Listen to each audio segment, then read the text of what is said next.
ครับวันนี้เราอยู่ที่จังหวัดพังงานะครับจังหวัดภูเก็ตด้วยนะ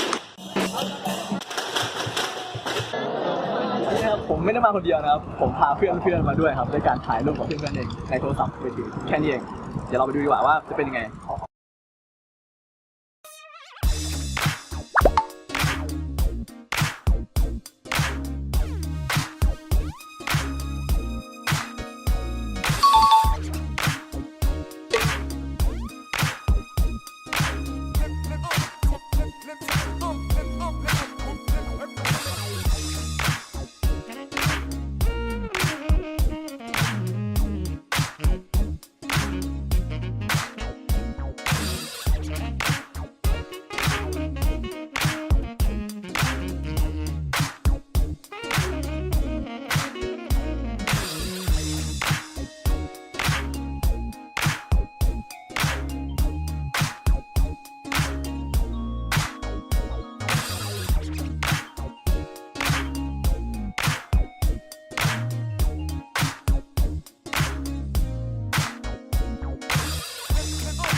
แล้วอย่าลืมมาโหลดแอปถ่ายรูปกับผมนะครับ